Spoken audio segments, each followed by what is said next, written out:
History being made today here on 0-12 Radio Network as the Compton Aardvarks will sim through their first full season in the NCAA. Of course, the Compton Aardvarks, brand new and led by head coach Lindell Ayers, they will be looking for a great recruiting class this season to help, of course, motivate them to move forward, because that's what recruiting classes are for the future. And Lindell Ayers, of course, a wide receiver drafted in the 6th round by the Tennessee Titans long ago, and he's here coaching right out of the NFL, and he's looking for an impact as he's already gotten 4 recruits, and he'll add on 2 more with 2 speedsters that can definitely make an early impact, Donnie Grass and Josh Rogers.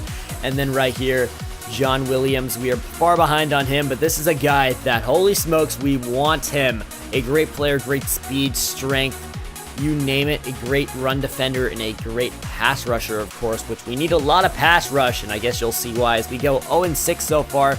We do get 3 new recruits, including highly coveted corner Maurice Tucker, who we were in a battle with Wazoo for, and we're definitely going to use him. He's got the same type of corner skills that I really like using, similar to Leo Sanders of the Miami Dolphins.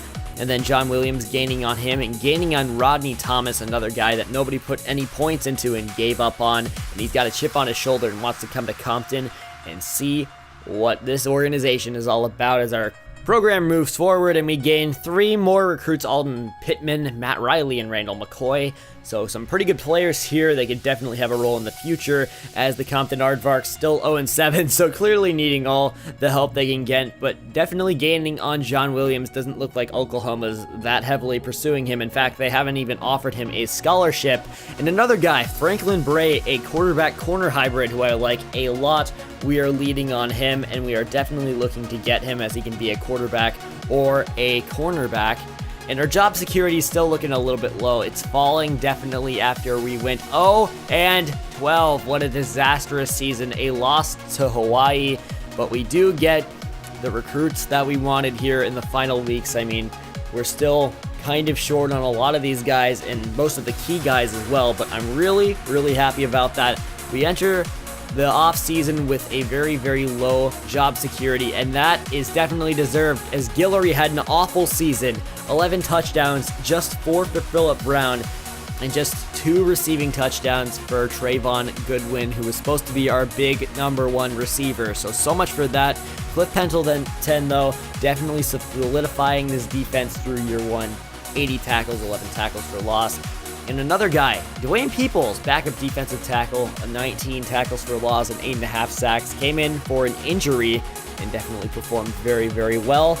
And other than that, not a single standout on this team. Maybe Pendleton, maybe Peoples, but other than that, a lot of gloomy spots as we lose Goodwin and Pendleton. So pretty much starting from scratch. And this recruiting class is really going to prove that as we actually get 2 transfer requests here. Corey Jasmine for San Diego State, a very elusive running back with a little bit of power to him.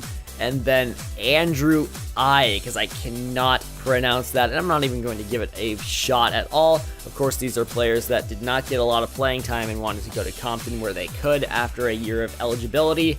In recruiting, though, we do not get Justin Holt, a JUCO transfer from California, or Robert Bush, or Eric Dunbar, a great receiving blocking tight end, so a really good balanced player.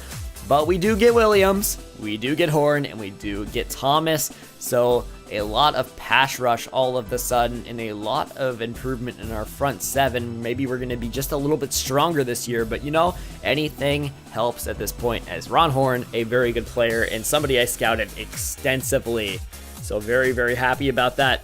Now Franklin Bray, got him earlier. We're going to move him to corner, even though he fits best as a quarterback, but we have a great trio of guys there. We're also going to move our defensive end to defensive tackle here, and he is one of the best players on the roster now after that move, as he stands at like a solid, amazing Heisman potential, 76 overall. So a very good recruiting class, definitely a lot of true freshman potential all around, and some guys that we can redshirt and get more out of later. The notable freshman starters are going to be Maurice Lane, who's a junior, but he's brand new, so a true junior, I guess. And then John Williams, the defensive tackle, I forgot his name, Boyd like Jesse Star on Disney Channel or something, and then we got Ron Horn, and then we got Franklin Bray.